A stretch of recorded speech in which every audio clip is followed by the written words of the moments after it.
Okay, welcome to the TelePT Connections podcast. My name is Dan Seidler. Adrian, that's your cue. It's Adrian Miranda.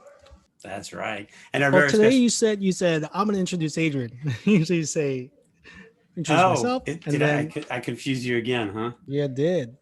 We'll get it. We'll get it one day, man. We'll get it right. Our very special guest today is Anang Chokshi. And Anang, great to see you, man. We talk all the time, and it's really good to have you on. No, thank you very much. It's great to connect again, and it was a pleasure to meet Adrian for the first time. Even though I've followed him on YouTube and many of the other channels out there, so it's great. Oh well, we've both been following you, and we know we know a lot about your work, and I want you to have the opportunity to talk about it a whole bunch today. Some of the things you've done in the past, some of the things you're doing now, and of course the future, because we're always talking about the future. You and I, Anang, we met 2 years ago, I guess it was, at CSM. Yeah. In Washington D.C. That might have been the last. Was that the last live one, or was there was another one? There was one in Denver. There was That's Denver right. last year, right? So that's right. Yeah. So. So yeah, we got to hang out. We hung at the bar. You watched me drink. It was a good time. That's right. Watching you, it's okay. Yeah. So I shared some of the food that you bought, but that's about it, right? That's true. That sounds like a real PT conference, actually. That's right. That's right. That should be. We did talk about playing tennis, which we haven't gotten to do. Have you been playing much tennis? I've been, you know what? I think I picked up the game of the game of the pandemic, which is pickleball. I think pickleball has gone crazy everywhere. Right on. So that's the pandemic game. So I picked up pickleball, played a lot of pickleball, and I am playing some tennis. But ironically, I might play some pickleball later tonight. So nice. It's so funny. I learned about pickleball. Do you know what pickleball is, Adrian? Yeah. Yeah, she treated patients who played it. So okay, yeah. I saw it down in Florida. My parents, they like every time I go down there, they've converted another tennis court into 4 more pickleball courts. And I always thought it was like for people who were 60 and over, but I mean, it's really not. I mean, it's for anybody. Just like quite a bit. Yeah, it's fun. It's a fun game. It's it's a little addicting, and it's fast to pick up, which I think people who are it's fun that way. You can have some rallies versus in tennis. Sometimes you can end up picking up the ball more than you have rallies. So, do you feel like your tennis skills carry over to pickleball? Yeah, I've always been a doubles player in tennis, so playing the net game in pickleball, it helps, right? But nice. It's altered my tennis game a little bit, where I'm trying to do too much of a touch versus I've lost my ability to I'm thinking too much of tapping the ball versus actually hitting through the ball. So that's interesting. That's funny. Yeah, that happens with other sports too. I think if you squash or racquetball sometimes, right? So, yeah, totally. Like racquetball is more wrist and it messes up your tennis game for sure. That's right. That used to be my issue. Yeah. Anyway, good. I mean, good that you're getting out and playing some sports, of course. Yeah. The last time we talked, you had just started a new position, but let's talk about Reflexion Health. That was your old job. I mean, you did something big there. You did some really great things there, and I think the whole Reflexion project was a pretty big endeavor. How did it all start? And just give us some background on that. Yeah, it kind of started back in 2000 and I think 10, 11. It kind of spun out of a company organization called the West Health Institute out here in San Diego. It's a research organization that's looking at ways of kind of reducing costs in healthcare and kind of moving towards that aging in place. And there were a couple of 2 or 3 guys there, or people who were looking when the Kinect camera came out, kind of said, "Hey, this is an interesting concept." One of them was a internal medicine doc, and he was like, "This is interesting. I refer people to PT, but I don't know what they're doing. Can I use this technology in a way to understand what patients are doing and how they're doing, and giving them some feedback?" And so I kind of I knew one of the guys, and they kind of reached out to me as a kind of a consultant, just to kind of drop some ideas and hit it and ask some questions. And at the time, I was managing a practice outside of LA in the area called Westlake Village, and we had some tech in the clinic, and so they came up there. We talked. It kind of intrigued me a little bit, and I just kind of joined their advisory board as a healthcare advisor and kind of the subject matter expert, and just kept on asking more questions and getting into it more, and realizing over the time, I've always been looking for something like that in terms of how to help patients beyond the four walls of the clinic, even way back then, right? I think everyone Mhm. has, and the way I would do it back then was just to simply give everyone my cell phone number. Every patient had my cell phone, right? And I said, just call me, text me anytime. And so as a way to, help them whenever they had a question, because obviously all the questions don't pop up in the clinic, and when they're on the field or at the grocery store or whatever it is, when they have certain questions. And it kind of evolved over that time, and the company decided that they were going to turn this idea of this concept into a kind of a project. And they asked, would you want to join? And I looked at my wife, and we just had twins who were 6 months old, and the kids 2 and 3. And we had one she was probably at that time probably almost just 4. And I said, you know what? And she's living in LA, and this job was in San Diego. I said, you know what? I can always go back to treat. Let me go see what this whole startup world is like, and see what happens. And kind of left traditional practice and joined the startup. And no, that's it. Haven't gone back yet. That's wild. All right. So a couple of questions from that. First of all, did giving your cell phone to patients, did they use it? They used it, right? But not as much as you would think. I think it was a part of way just to make sure.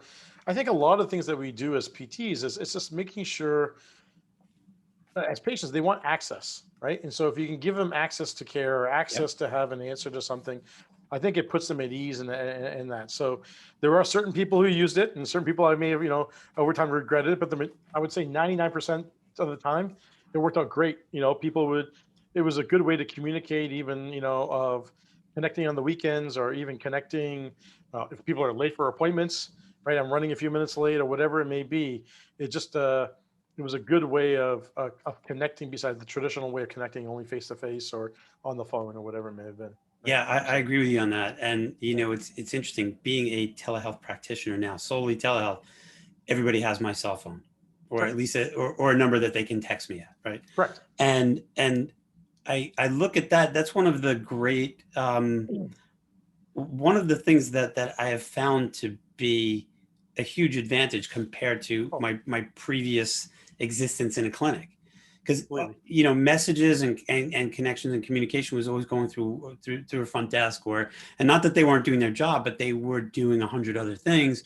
And I would get a message at the end of the day, basically, that a patient was running late or whatever their story was. And now, like, I can actually help the patient on the spot. I can help them through the problem at the time.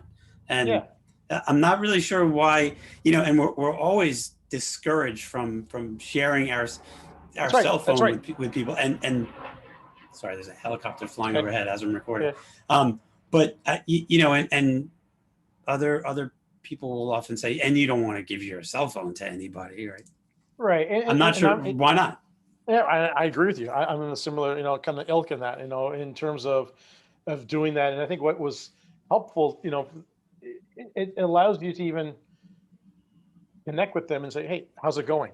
Right. And just, any questions after yesterday, right? Just little things to, again, it's goes back with all, engaging the patient as part of your system, as part of your clinic, as part of your care module, all right? However you want to do it. It's not just I treat you and only think about you when I see you face to face. I'm thinking about you at all times. So they feel more valued, right? And I think that's always about the important, right? And I know there's many people out there who kind of help clinics. Jerry, Durham, right? And there's others, but talking about the front desk, it all starts at the front desk and your first impression. And I think that's part of it, right? You want to give a good impression to the patient and making sure that, hey, I'm accessible if needed. And fortunately, knock on wood, physical therapy is not usually in the outpatient world, life and death situation. So if you can't answer right away, it's okay, right? To say to them, hey, let me get back to you, let me call you in a little bit. It's okay. You don't have to be always on, right? People understand that as well. Sure. So. You know, there's all kinds of engagement tools out there for the physical therapy for our space. And we may all have it right in our pocket. Right. Cell phone. That's right. That's it. That's it. Right. And we're all looking for other tools, new tools. It's very simple, right? And even with the things that we, you know, built at Reflexion, you know, and everything, and it's technology is technology, and technology is just an extension of the therapist, and it's still about the human connection through technology, right? And you can't just replace the therapist by using technology. That's not. It's going to work for a short period of time. It's not going to work for the majority of people. You still need that human connection. So connecting that, having that ability to talk to someone, reach out to someone, text someone, leave a message for someone, it's important. It's very important. Yeah. So getting back to Reflexion, from an outsider's perspective, being that the big the visual that I have of Reflexion is the Duke study. Yep. So that was your research. Yep. Tell us about the Duke study. Yeah. So the study we did, you know, at Reflexion, we really took the approach, the kind of a scientific approach, right? We built it. It was you know, one of the co-founders was an MD. Our CEO, who was the last CEO of the company, Joe Smith, you know, is a very you know, well-versed physician, you know, cardiothoracic surgeon, you know, PhD, everything. And so science was always about the backbone of the company and building evidence-based, right? Not just kind of saying things work. And so obviously when you first start, it's expensive. So the first thing is about building the product and making sure, is your idea legit? Is it a legit idea? And will people like it and use it? So with our early partners, that's what we kind of did, is kind of take the product out there, work with some early partners to vet it out, vet out the clinical workflow and understand, hey, is this something usable? Will patients like it? And will clinicians find it useful? And when we found that, then we're like, okay, now we got to do some real research to have a clinical backing in terms of sales approach, having conversations. And, you know, we went down the FDA route as well. And so because of that, we also wanted to build some clinical evidence. And so we partnered with Duke Clinical Research Institute and did a study where we took our technology, and there was 300 patients in the trial, in the study. 150, half of them got traditional care following total knee replacement, and half of them got physical therapy with the technology. And I remember when we were scoping out the trial design and everything, you know, the clinical team at Duke, which is a great team out there, led by Janet and her team out there. They're saying, okay, well, you know, for the intervention group, we're going to do no in-person visits. And I was like, what? This is total knee. Yeah, no in-person visits. I'm like, okay. I go, you have to allow the person to go into in-person PT if they want to, or if the clinician says it's not, right? We got to allow that. She goes, yeah, we'll do that. And I just remember thinking, oh my God, this is pushing the envelope to the far end of it. But you know, we saw that patients who engaged with it, we all, you know, anecdotally, they were not going in as often, and they were achieving results quicker and sooner because they were engaged with their recovery. Because, you know, it's the old adage, you know, they're doing something every day, right? And they were doing activity. And so as the results got published and they came out, you know, the study was a couple of things. The primary thing was to look at cost.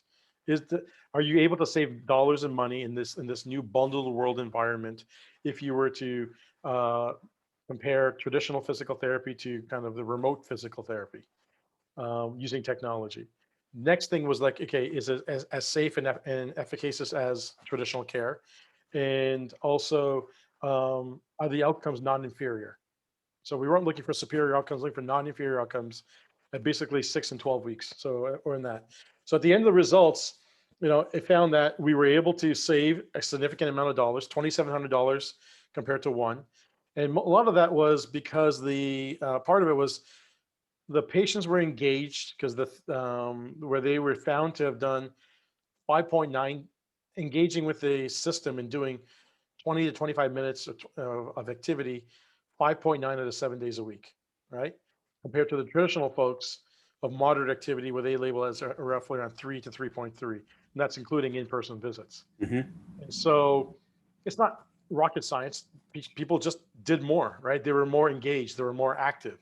And I think it's part of it is they built a relationship with the human, the clinician, through the technology, through the messaging, through the accountability, and through the virtual visits encounters that they had as well.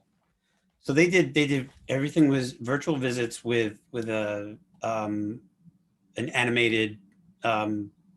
No, so it was still with a clinician. A therapist was managing them, but Okay. the therapist would prescribe a program, Right. and that program would then be delivered on the Reflexion system platform. Got And that it. platform was led by an avatar.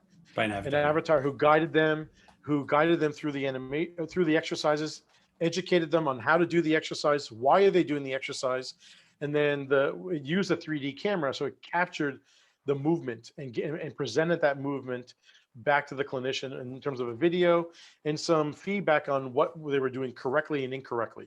So the clinician was getting this asynchronous data, and they didn't have to be with them, right? And so it's all about extending the reach of the therapist to patients. And now, again, the therapist always had the ability to bring the person in for an in-person visit. Mm-hmm. The patient could always come into an in-person visit as well if they wanted it because they just didn't feel comfortable with the technology, or if the physician and the physician's team felt the patient may have been a little bit behind clinically and needed some hands-on care. So when you compared the two, over time, the real big savings was in the readmissions because the therapist had more eyes on the patient through the technology. They were able to mitigate and reduce readmission rates. And so that's a big dollar savings there. In addition to that, they were able to also understand, when does the patient need to have in-person care and when do they not? And through that, they were able to manage the utilization a little bit better, differently. And so they still did virtual visits, but the in-person visit utilization was, there was a difference in there, like 70% difference, 80% difference in utilization. And so that kind of also led to some of the savings in dollars as well. Sure. Question. And What about I'm curious about the clinician satisfaction. I think even me and Dan have talked before with people saying that it seems like the patients and consumers have buy-in, but it's actually us that don't have buy-in. Like, how many people have told me, I just don't like Zoom, and whether you like it or not, it's here to say it. So what was the clinician satisfaction? So the key thing with this is, I always say it is, you can build a great product for the patient, but if the clinician doesn't find it useful, it's not going to get to the patient. So it doesn't really matter. And so, again, this was not a Zoom per se, right? This was more of asynchronous telemedicine, right? So where they're prescribing home exercise programs, collecting that data, collecting patients, assigning assessments to them, surveys to them, where they were doing it remotely and capturing that data. And it's funny you mentioned that, when you asked that question, Adrian, because couple of the clinicians, who did this were Duke PTs who were this. So this wasn't managed by our therapists or us at all. This was all done at a distance. Duke took our technology. They found their own therapist who managed it. We did it at a multi-center trial. So it was at 4 different sites around the state of North Carolina where they were managing them. And their therapists at first, they were kind of hesitant, reluctant. How's this going to work? Total knee. I don't know. The funny thing is, once the trial was done, those guys joined us as part of our team afterwards, and kind of because they wanted to be part of the tradition, the new model of care, because they found more job satisfaction. Right. Unfortunately, one of their spouses had a medical issue, so they couldn't go into the clinic as often, but they were still able to help the patient and work from home with this technology. So that was very satisfying before this pandemic. And this was 4 or 5 years ago. So this allowed them to have that job satisfaction a little bit better. And so the clinician satisfaction was quite high because of that. And because of that, if the clinician has high satisfaction, they engage with the software more, they engage with the patient more. Therefore, the patient engages with the software more. Because if you give a technology and there's no reciprocation on the other end, that technology will fade over time, right? It's not going to keep the person engaged. They need that reinforcement, positive, negative, whatever it may be. And if you don't provide that through automation or over time, but even humans, right, which I think is right, a little more manual, it's going to fade. So fortunately for us, we had really good clinician satisfaction. Yeah, great point. I think almost anything in rehab, and we've had, new equipment, new technology you bring into the clinic, or a new piece of equipment. Even I had a pool in my office, and if the therapists have to be engaged with the technology and have to make sure that the patient is excited about it, or help the patient be excited about it. Once they understand it and they engage and they start using it, they're going to they'll take it away. They'll run with it probably. They'll eat it up. They'll eat it up, right? For sure, definitely. Yep. But yeah, I think that sort of passion for the product, the service, really gets the ball rolling. Yeah. So where is, if you can tell us, where is Reflexion Health now, or where is the product you guys developed? Yeah, so Reflexion Health, near the beginning of the pandemic last year, was acquired by a medical device company. So a medical device company now has the technology and is incorporating into their suite of digital health technologies and kind of delivering as part of their med device sales. So it's exciting. I was there from the beginning, right? Besides the co-founders and that, I was the first official employee. So it's like my baby. My baby's gone, and but still living on. And I'm very happy for that.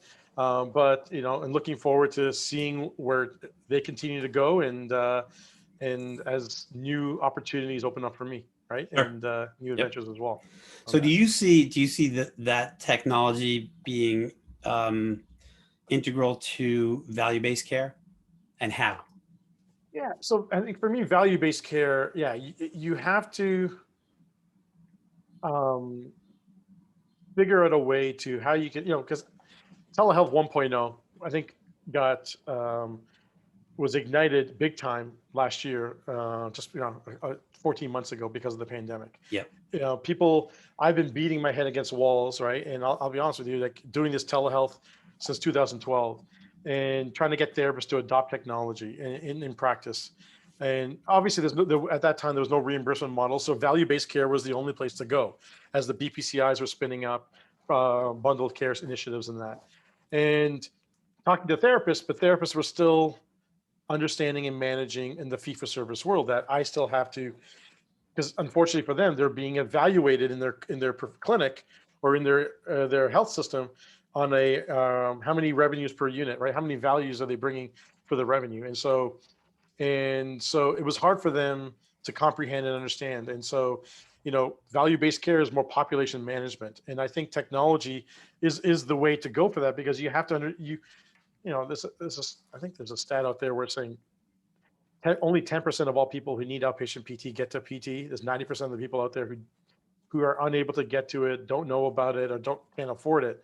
So if we can increase that 10% to even 20% or even 15%, there's a lot of patients out there who need musculoskeletal care or musculoskeletal assistance. And if technology can expand our reach and expand our ability to help those who may be able to get in, I think, and that's part of where value-based care is that initiative, because it starts there because of the reimbursement, unfortunately, right? Where that reimbursement world is.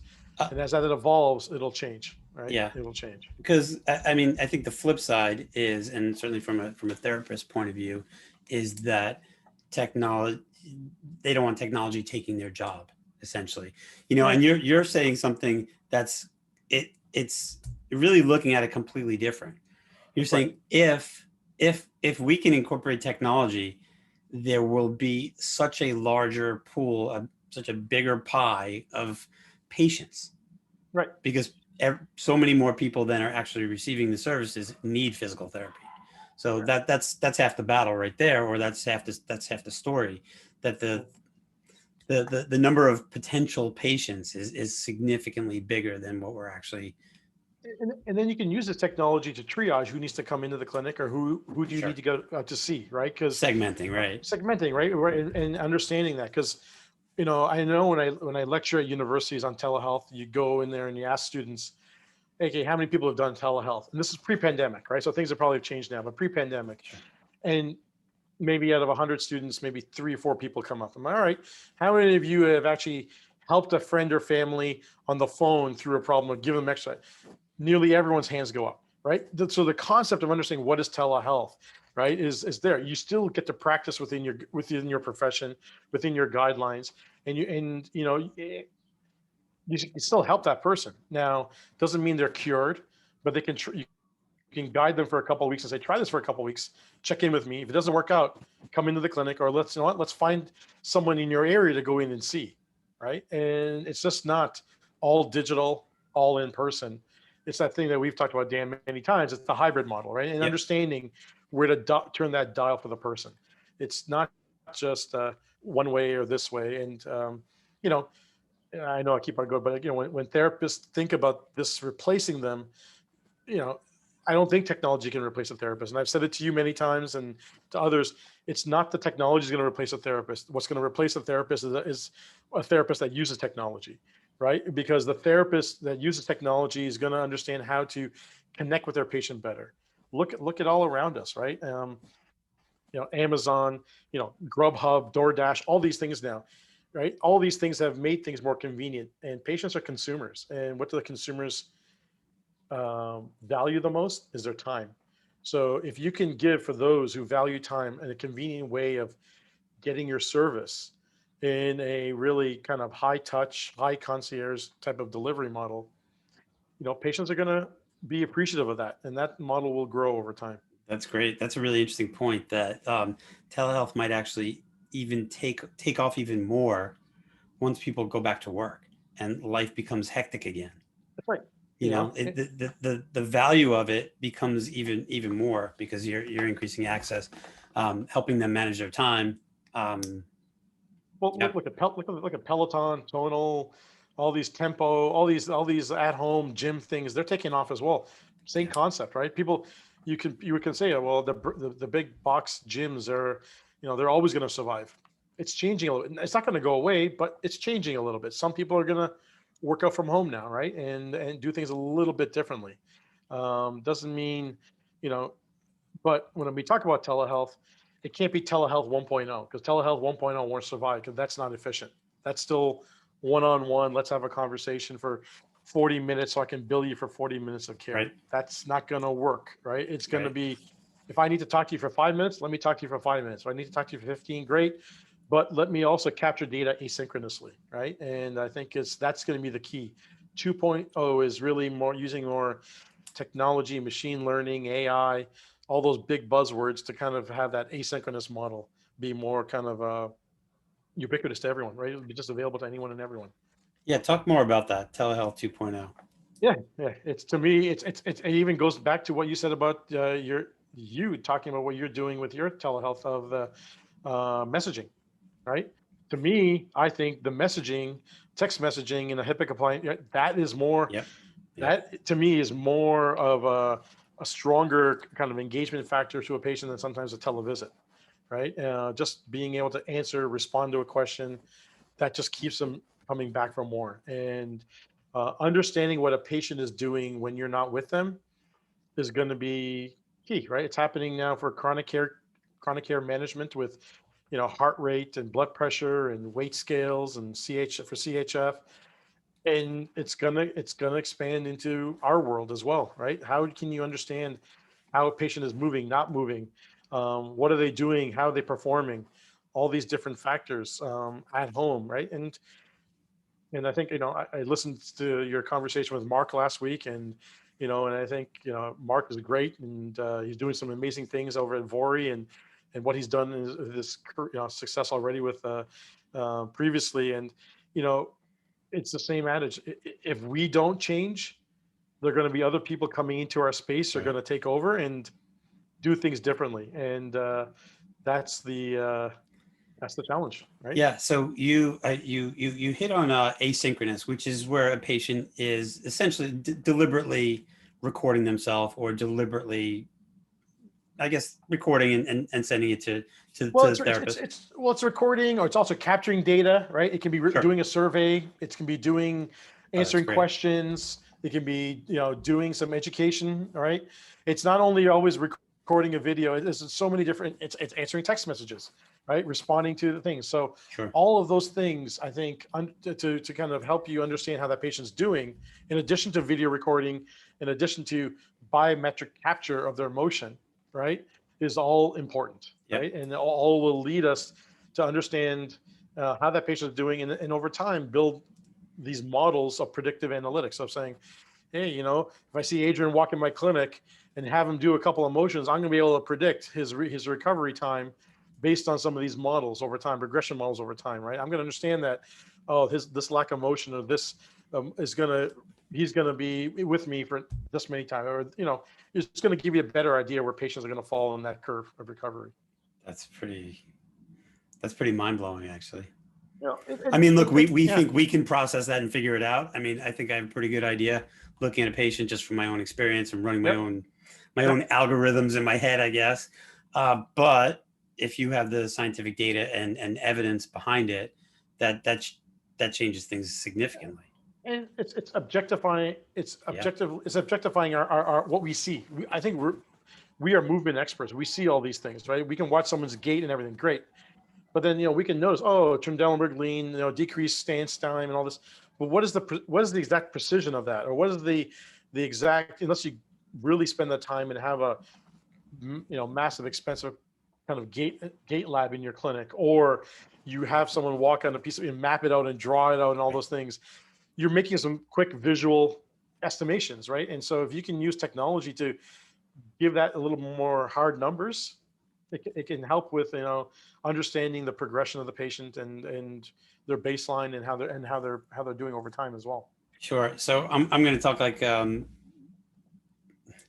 going to go back a little bit. So I think a lot of people who understand telehealth and know the definitions. We think of synchronous, which is what we're doing right here.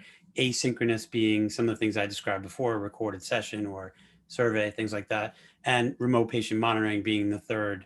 Now, the way you speak, the lines are blurred. There's a lot of gray areas between what's asynchronous and RPM. Do you see any need to delineate that, or do you delineate that in your product development, or like where's your thinking on that? Great question. So to me, I kind of think of RPM as a component of asynchronous, right? I think that's part of it, right? So obviously, if you can measure some physiological parameters remotely, right, then that's the key. And just where you don't have to be there live to do it, and you're kind of automatically capturing that data, right? There's a lot of things out there, from different types of wearables where you can wear a sleeve on your arm or your knee and capture information, or a brace, or putting sensors on or straps on, right? There's all these different ways of capturing that data. And I think to me, unfortunately, I think I blur them a little bit, because I kind of put everything as asynchronous and as a component of that, because it's just a way for me to really. In our world, in PT, it's not as clearly delineated as right, as like taking your like a pin a pinprick, I guess it is, for like a blood monitoring, or whatever other monitoring that a primary care physician might be doing, or a different doc.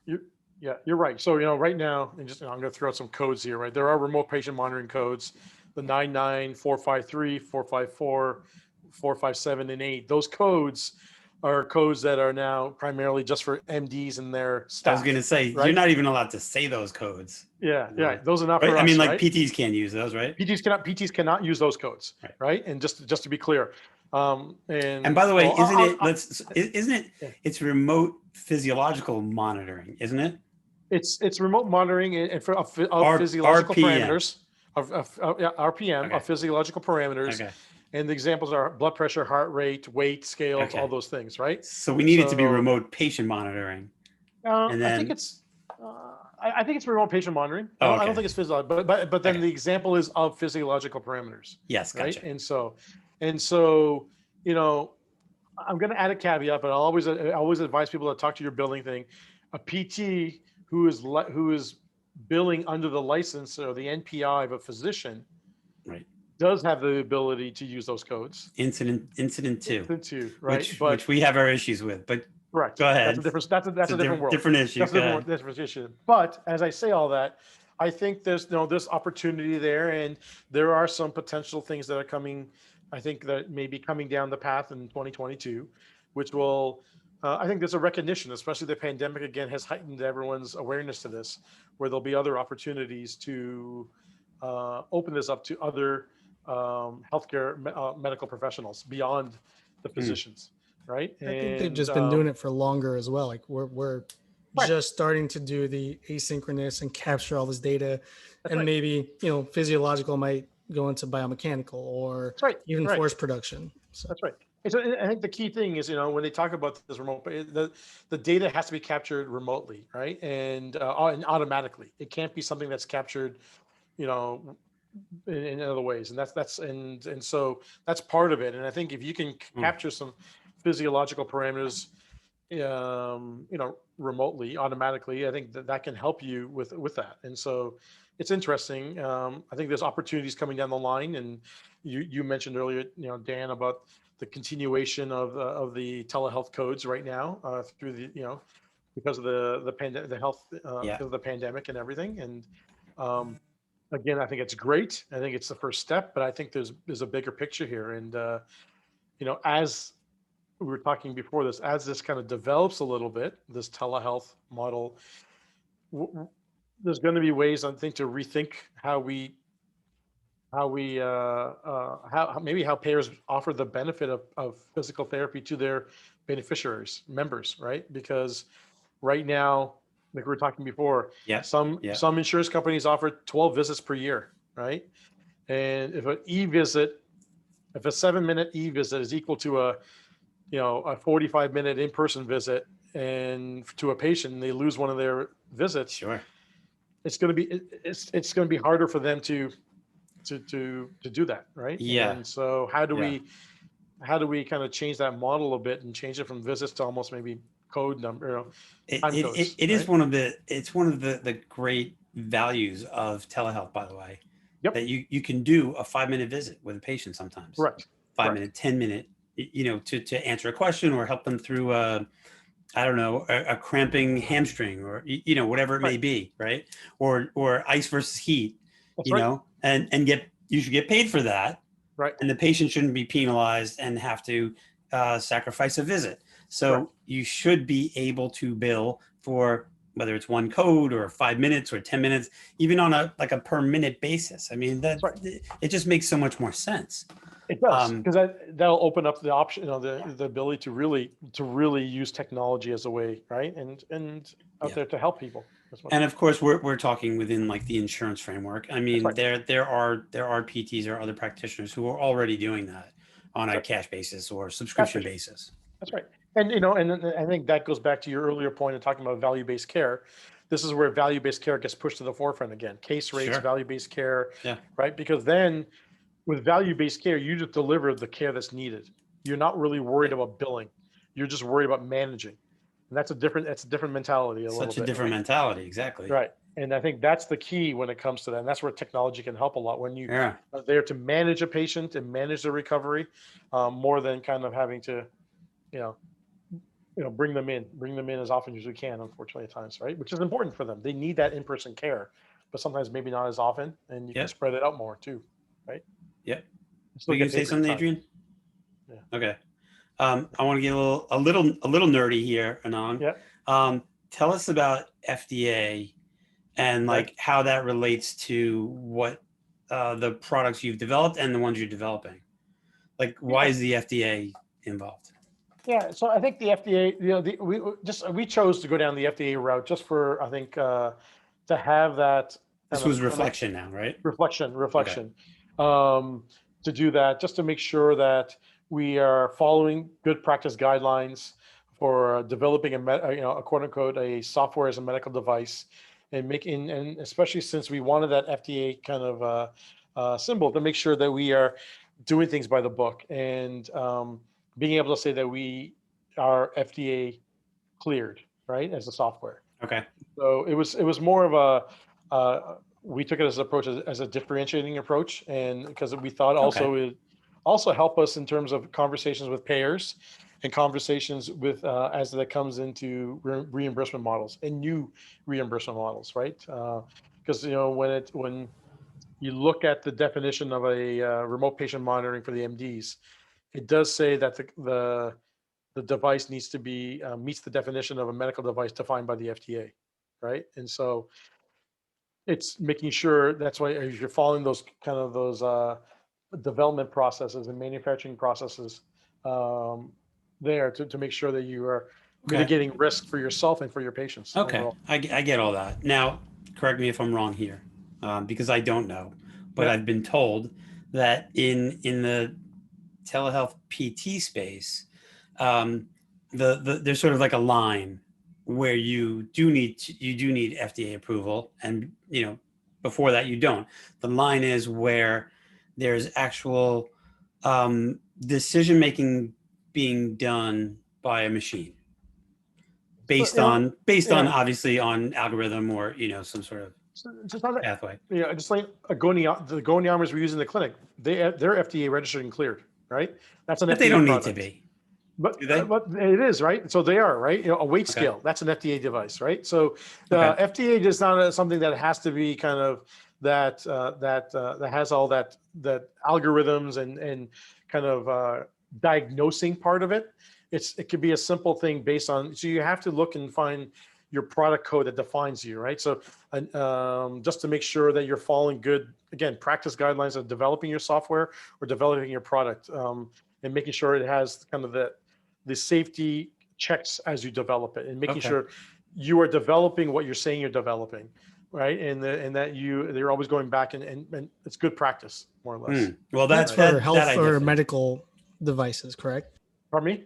That's specifically, you want to say that yours is a medical health device. Right, medical device, right. And it can be medical device, can be medical, there's cleared, there's approved, and registered. There's 3 different types, right? And so it depends on what is required based on your product. So at the time of Reflexion, we had to go through the FDA clearing route. So we had to do something called the 510K, right? Now with things like, something, if I build a goniometer, another type of goniometer, I just have to use, because at the time when we did Reflexion, there was no predicate. There was nothing else that was doing that. So we had to go through that route. Now, if there's something that was there, you can compare yourself to something that's already approved and say, hey, I'm the same thing. I have the same risk profile. I don't have to go through the due diligence route. I can just, just go through your registration route and say, I'm equivalent to this other product. And here's why, right? And this is how I proved it out. And so that's the, the nuances as things develop and changes. And that's why I think the FDA is looking, they're looking at the regulations and management of these apps, right? The wellness and healthcare apps out there. They're not quite in there yet, but they're considering doing things, right? Down the road, just to make sure. Yeah. So, all right. So now, without giving away your secret sauce and any top secret information, what are you working on now, and what can we expect from you in the next year or so? So I'm working with a new company. I joined them. It's called IncludeHealth. They are a company that's based out of Columbus, Ohio, and it started with the vision of the CEO, who is a designer by trade, and really he saw a person struggling to use equipment in the gym in a wheelchair. And so they started initially in this connected equipment type of world, where they built this beautiful kind of equipment where it was allowing people able-bodied or people of disability to use equipment very easily and freely, and let them adjust it on their own. Kind of a universal machine, but have it connected with a kind of a cloud application, so a clinician can deliver prescribe programs on that system to them, and they can adjust it, and it will adjust it automatically to them. And so In the that home? was Is device? more in the clinic. That was more in clinic. Oh, okay, gotcha. Yeah. Right. And so as they developed that, that was a great concept, great idea. But the people would tell him, like, listen, this is one equipment. I have all this other equipment in the clinic that's not on your platform, which you think is great. So what they did, they built some sensors that would go on that equipment to kind of digitize some of the traditional equipment, like a leg press, another machines that you have in the clinic, that would digitize them, and by telling the person, what sets, what reps, what weight to set, showing their force output, all that stuff, and capturing all of that and feeding that back into the clinician portal. So now as a clinician, you can see what the patients are doing objectively in your clinic as well, and assign it to them, so that when they go to that kiosk, they can just sign up and do it. And when this pandemic hit, things changed a little bit, and they kind of started looking into other technologies and other ways. And it was actually announced yesterday a little bit. The company itself has been collaborating with Google on some models of body tracking models for the last 5, 6, 7, 8 months. And so, we're kind of their case study for their new models that are coming out. And so the next progression is to now understand what a patient's doing everywhere, right? Not just in the clinic, and not just in the community, but also what they could potentially be doing at home as well, and delivering it on some other devices, right, type of thing. So Yeah. So are you guys doing the sensing, the monitoring, the So movement? this is the difference. What we're taking the approach is this, right? We're building a software platform we're calling it the kind of a MSK operating systems, right? So we're for the clinician. So we're not here to build another digital clinic or network. We're actually here to build technology, a telehealth digital technology that the brick and mortar clinician can use, and do it at a low cost, where they can now themselves kind of create a telehealth model in their clinic. And like we talked about very early on, I'm very big on the hybrid model. And I don't think it's all digital. I don't think it's all in person. It's the Yeah. hybrid model. So now, if every clinic can have a telehealth option, low cost option, to deliver an asynchronous model along with a synchronous model, as the reimbursement evolves and changes, that's what we're trying to do, is really empower So, the clinician to do that. so I have a question. I guess I'm a little Yeah. confused. So is Sure. it a motion capture system? Is it take data? Is it Yeah, so telehealth, or like, I guess, it's a yeah, it's a what little bit is of it? everything. It's a little bit of everything. So we're very early in our development, but it is a technology that just using um, uh, the machine learning models of body tracking, and using any device, anytime, anywhere, on any device, and using the front facing camera. So there's no hardware, and there's no software, so there's nothing to download. So you don't have to ask your parents to go into their into their app store and download an app or anything. It's just it'll be something that goes to their phone or their email. They click on it and opens up, and it's tracking them. It's telling them what to do and how to do it, um, and what they should be doing better, and what they need to be doing, and everything. Again, everything is managed and controlled by a physical therapist or a clinician. And curious, what is your role? Like, I know you wear a lot of hats, but like, are you the subject matter expert, or do you have the Yeah. product, FDA? Like, what Yeah. exactly do you do now? So Tell me. my title is Chief Clinical Officer, and as that, it kind of it's a multi hat role, right? Obviously, it is subject matter expert, based on my previous history with Reflexion and coming in on body tracking and camera based technology in the home. But at the same time, it's also helping with product development and product roadmap, working with our product team, our head of product, and our engineering team, to making sure we're making clinically relevant decisions, and building a clinically relevant product. In addition, it's also working with our sales team and implementation. We're focused on. I go into the sites and our customers and help with implementing the product, showing them how to use it in the clinic and eventually at home with their patients, and kind of that sales support as well. So Sorry about that. Going back to now, I feel like I ask this question every week now. yeah. How are you guys dealing with the Big Brother issue? Meaning, like, people fear of being monitored. Yeah. I think it's being transparent with the patient that, hey, we are. It's such the communication from the clinician. The clinician's gonna make the patient feel comfortable. So them the clinician being able to explain to them what the technology is going to do, what's the benefits of it, how it's going to help them manage them, and it has the capabilities of managing, monitoring them, and at the same time giving like I said, letting the patient know, as a clinician, it gives me more information about you so I can Yeah. help you more. It's right? for their benefit. Of It's course. for their benefit. And if they don't like it, it's not for them. It's not for everyone. It doesn't have to be for everyone, right? It's healthcare. Not everything is the same way. So you find those who it'll work for, and some people, and it'll surprise you how some of the people who will actually use it or find benefit of it or want it. Um, it's surprising sometimes, right? When you don't think, I'm not going to ask this person because they're a 76-year-old person who lives by themselves. But when you ask them, they're like, oh yeah, I'll use it. Why? Because it's hard to get to the clinic.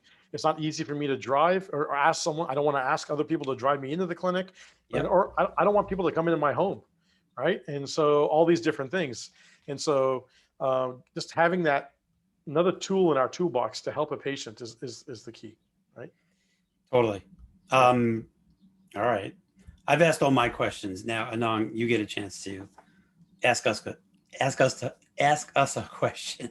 Yeah, it's obviously I love what you guys are doing, and Dan, we've been talking for a while about telehealth and moving, from where you were previously and everything. But like, what do you guys really see as the biggest hurdle in telehealth adoption? In physical therapy in particular? Yeah, in physical therapy, yeah, in our world. I mean, obviously there's multiple hurdles. One, forever it was payment reimbursement.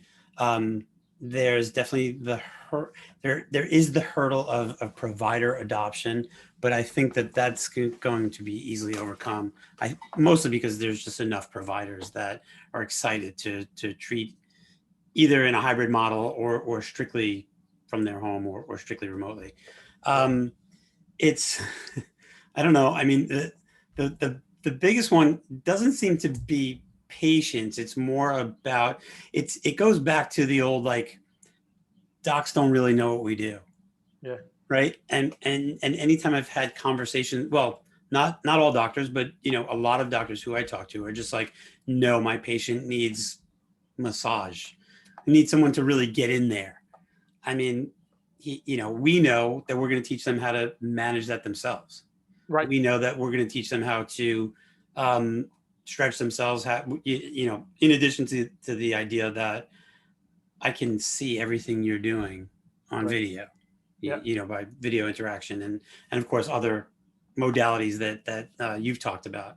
Right. So I think it is just the overall understanding of what we do as PTs and where our value is. That's always been a challenge, and I think it will continue to be in this space.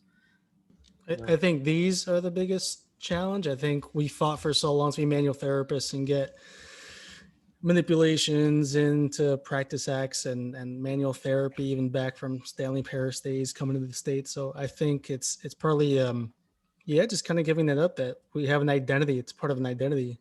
And I think it's ourselves that are going to be the first one out, even though, sometimes like we're in an echo chamber. We think a lot of people are willing to adopt it, but there's a lot of providers who are like ready to go back into the clinic, and, telehealth is like thing in the past, like pandemic was only a year ago. I'll tell you that, right, we're talking to someone, or I think there's a Becker's conference going on where they're saying telehealth has gone from 96% utilization down to 10%.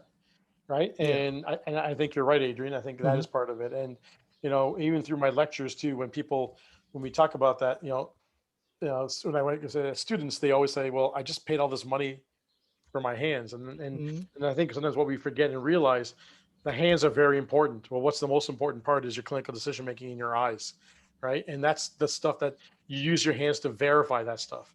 But you already have a good hypothesis, clinical hypothesis of what's going on. Yeah. We For all know years. we can watch someone walk down the street and know 3 or 4 things I'm going to work on them just based on how they're walking or standing or whatever it is, right? And so, but you're right. I think the hands is a big part of it, and it's that fear of losing that, right? And losing that, and I think it'll come, because I think we have to adopt to what sometimes the market's wanting us to do.